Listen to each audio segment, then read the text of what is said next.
So far this week, we've taken you to the streets of Havana and inside hospitals in Cuba, where the local relief group First Stand Aid is delivering much-needed help. Today, we're traveling back to Cuba to give you a glimpse of people's day-to-day life, everything that makes Cuban culture so rich and so beautiful. Yeah, Joy Walczak serves as our tour guide.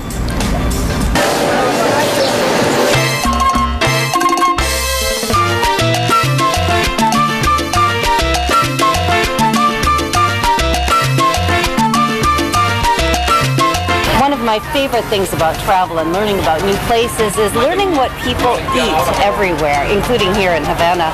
And Helen, you grew up in Colombia with very similar food to what we have for a normal breakfast. Yes, it's very similar. It's very common. It's the same kind of fruit. And this one is a papaya. The papaya, right. Very good.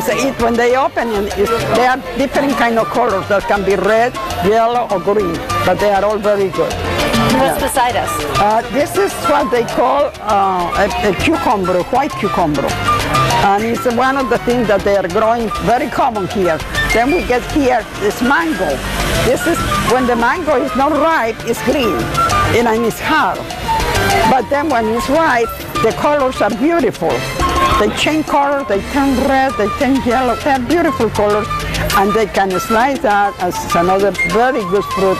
And more or less, all this fruit here, the people have a tree in the backyard for just their own consumption. And we've seen that on our breakfast plates every day. That's right. And we have here the watermelon, we have here the pineapple. That's another fruit. And this side here we have potatoes. And then here we have different kind of bananas. Here they have a different kind for fry, for eating, for cooking, and they have different flavors. And the same, the banana is a tree that grows very simple. They don't require anything. And every year you get one big clump. And that's the banana. Now you can let this ripe and turn yellow. And then you cook it in a different way when it's green and when it's yellow. And we've had some fruits I've never heard of before, something called mamey. Mamey is common here in Cuba, but it's not every country has it. It's a beautiful fruit that the skin is kind of brown, but when you open, it's a beautiful orange, and the perfume is delicious. The flavor is kind of bland. People using sugar or salt, but it's a very, very good fruit. And the sizes are small, or they can be a big. And the same, they're growing, the tree is very tall, and they grow like the one fruit. It's not in clumps, it's just one on one. This is a beautiful farmer's market here in Havana, and we're very fortunate to have these beautiful fruits and vegetables for us every single morning.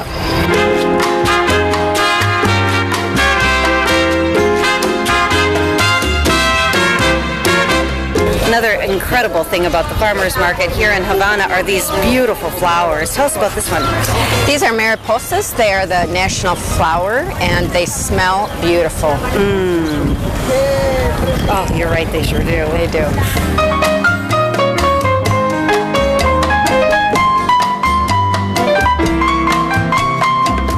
After a hot day of shopping, and I'm talking hot here in Havana, nothing beats delicious ice cream at Copelia, Havana's largest ice cream parlor.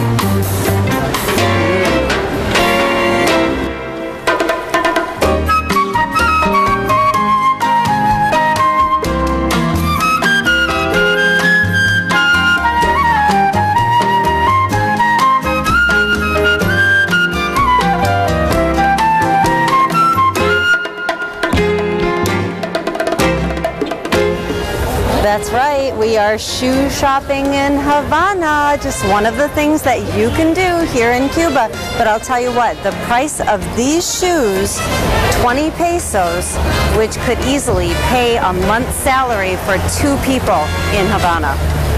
As much as I would love to bring these shoes home, or a lot of the things here, we're only allowed to bring home literature, music, and art.